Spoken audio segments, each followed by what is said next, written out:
The world watched in astonishment on March 11, 2025, as former Philippine President Rodrigo Duterte was arrested. He was apprehended at Manila International Airport. Duterte was returning from a trip to Hong Kong. He was immediately transferred to the custody of the International Criminal Court, or ICC. The ICC had issued a warrant for Duterte's arrest earlier that day. He was charged with crimes against humanity. These charges stemmed from his brutal war on drugs campaign.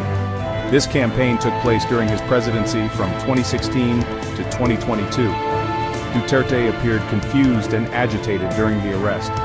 He questioned the ICC's authority to detain him. His supporters in the Philippines were outraged. They viewed the arrest as a violation of Philippine sovereignty.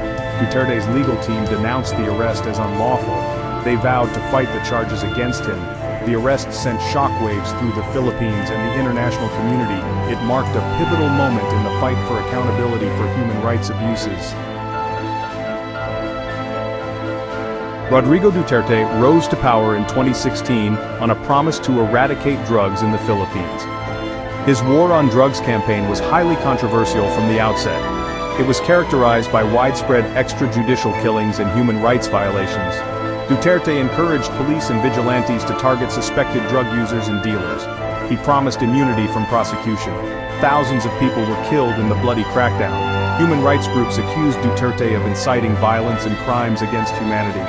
The Philippine government disputed the death toll reported by human rights organizations.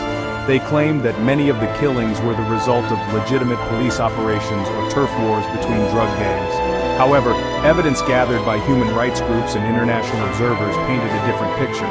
They documented cases of extrajudicial killings, enforced disappearances, and torture committed by security forces and those acting with their support.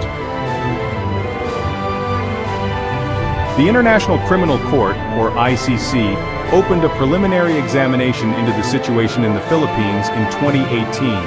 The ICC prosecutor, Karim Khan, announced the opening of a formal investigation in 2021. He cited reasonable basis to believe that crimes against humanity had been committed in the context of the war on drugs campaign.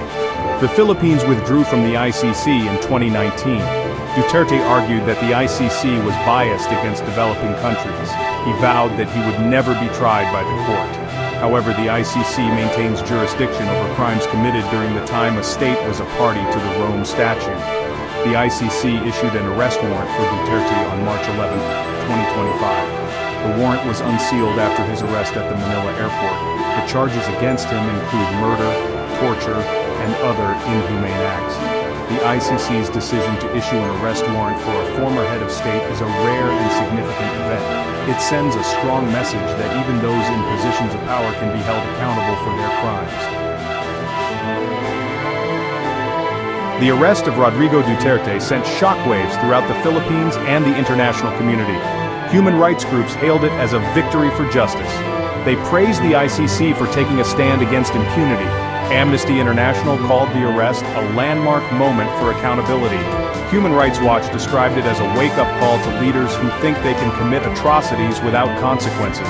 However, Duterte's supporters in the Philippines condemned the arrest as a violation of national sovereignty. They accused the ICC of being a tool of Western imperialism. Some political figures expressed concern that the arrest could destabilize the country. The arrest of Rodrigo Duterte is a watershed moment in the fight against impunity. It remains to be seen whether he will ultimately face trial at the ICC. However, his arrest sends a powerful message that no one is above the law. The world is watching